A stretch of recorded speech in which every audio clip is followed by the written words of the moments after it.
Conversations about government in Iowa. Each video in this Iowa Legislative Services Agency series highlights programs or features of state and local government in Iowa. Iowa Department for the Blind.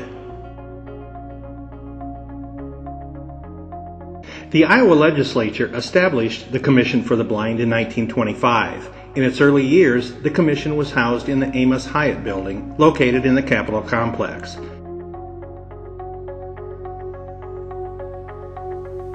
The program's focus was on teaching clients to make simple products to be sold through charitable organizations. Eventually, training for limited employment was added, such as typing skills and operating a telephone switchboard. The state hired Kenneth Jernigan as director in 1958. He sought to enable greater independence for the blind and espoused new ideas and techniques that would spread around the country and the world,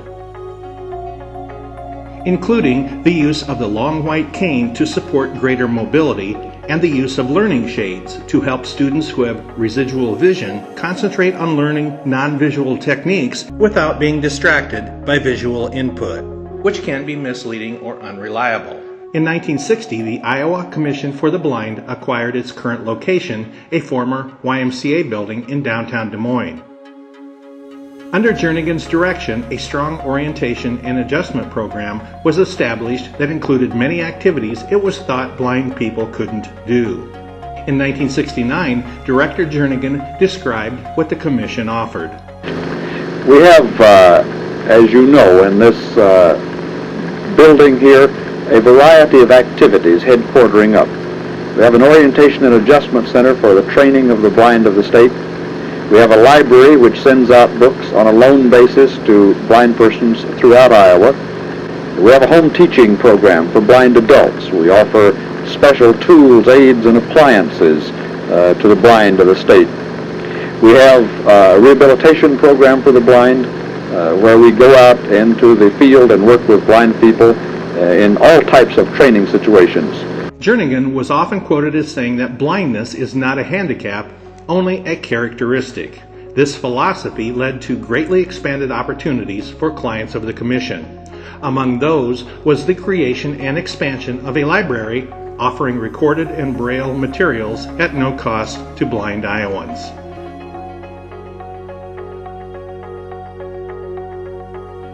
Opportunities for training in a variety of employment skills and life skills were expanded and resulted in ever-increasing numbers of clients working in mainstream occupations. In addition to employment, the agency's efforts were aimed at allowing blind people to function independently in their homes and participate fully in their families and communities. Many programs were designed to help clients, their families, and their employers look beyond limitations and recognize that with training and some tools or other supports, just about anything is possible for the blind. In 1988, the Iowa Commission for the Blind became the Iowa Department for the Blind. The department's programs remain in the same location today. The building has been remodeled and programming has changed throughout the years to reflect changes in technology and the needs of clients. But the focus remains on empowering blind Iowans to be gainfully employed and live independently. The agency provides a wide range of services, essentially from cradle to grave. We have the Iowa Library for the Blind and Physically Handicapped that provides books in alternative format and other materials, print materials in alternative format to school children, adults, seniors, people of all ages. We have an independent living program which is designed to help primarily seniors, but also others who are maybe not interested in going back to work but need to be able to live independently in their homes.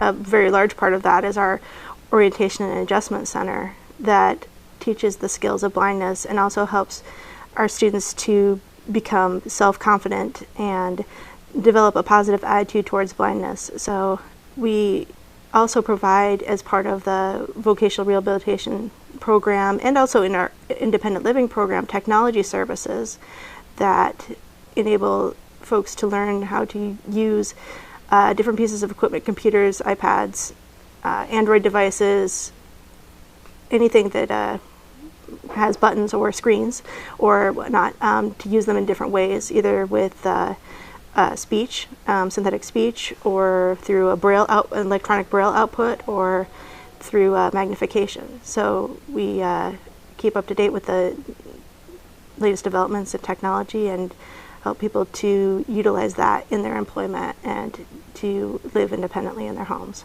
So at the Orientation Center, students build on 3 different components. One is learning the non-visual skills of blindness. The other is building self-confidence and problem solving. And the third is developing a positive attitude about blindness. And because just the skills alone, people won't have the confidence to go out there and be employed and be part of the community. So part of what we do at the Iowa Orientation Center for the Blind is have them really get to be comfortable with their blindness at the gut level and believe that they can compete equally with their sighted peers and feel comfortable with themselves. So our graduates go on into employment in all different areas around the state and the country. Sometimes people think, well, why are we having blind people use power tools? It's really not to turn people into woodworkers or machinists or welders, but really to help a person gain some self-confidence. And there's no shortcut to self-confidence. It's only through achievement. So we ask people to come down here and do things. In fact, they make a project that they'll take home. And during that process, they begin to realize that, you know what, I can do something. I am capable, and my lack of vision doesn't mean that I can't work a problem through and think about it and figure out how to get things done. The one thing that we do differently is the way we measure. And Kevin here has a Rotomatic. It's a threaded rod. There's 16 threads to an inch. And as you turn the measuring nut, it traverses up and down the rod 1/16 of an inch for every turn. And there's graduation ridges on here that are set at half-inch marks.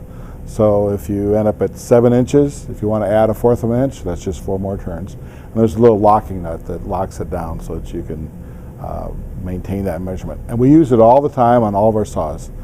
Measure a board, make a cut. This is my project. I have 2 nieces that are 8 and 9. They're almost like twins. So when I was kind of offered to, not offered, but had a chance to make my own project, I had to think about what I wanted to make. And I thought this would be a great birthday gift or a Christmas gift for my 2 nieces. And since I don't have a daughter, I thought this would be a great idea. So what I did, I came up with 2 jewelry boxes, which of course one's going to be blue and one's going to be green for their favorite colors, since they don't have any jewelry boxes. So that's what I'm creating for my project right now. And as you can see, show you a little bit, I haven't have any handles. That'll be the last part I put on it. But I have a tray inside here where they can put their jewelry or whatever. And then inside, if they have like bungees for their long hair, they can put it inside here. And then what I'm working on right now to finish up the project are these very small drawers. And what I was doing over on the bandsaw was making a front facing, so I could put a little handle on there, and what will happen is I'll attach it to here like this with glue and stuff, then I'll slide it in like the one I have currently here in my one of my jewelry boxes for my nieces. This is my project here. What I'm making is it's a bedside table for my CPAP machine.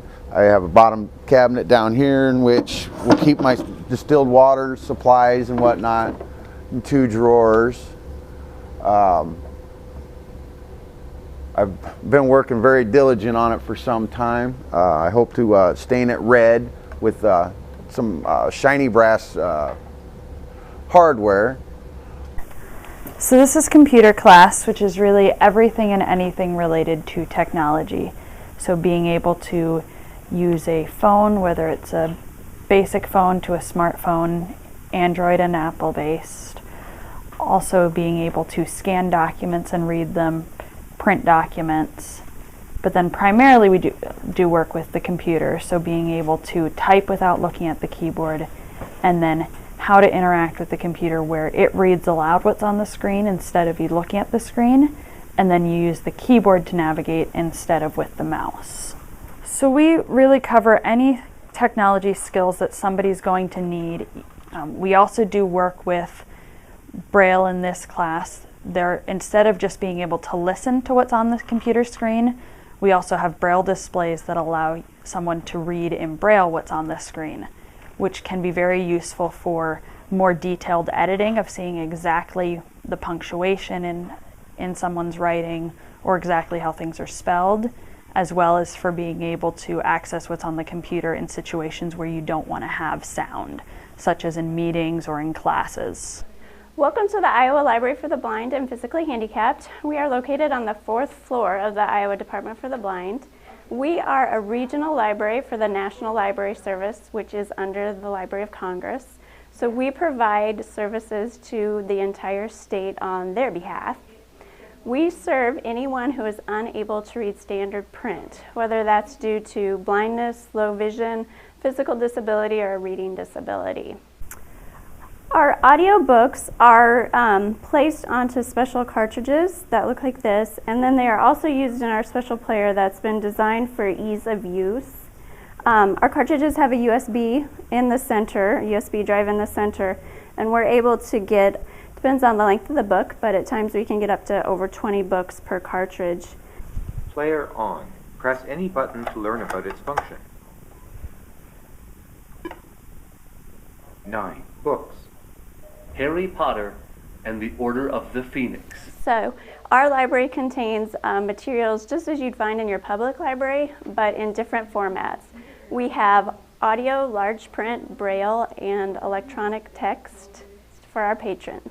We record audiobooks for people who are blind or reading impaired. If a person wants to read a book, just like you and I can go to a library and check out a book, we try to see if it's available for them.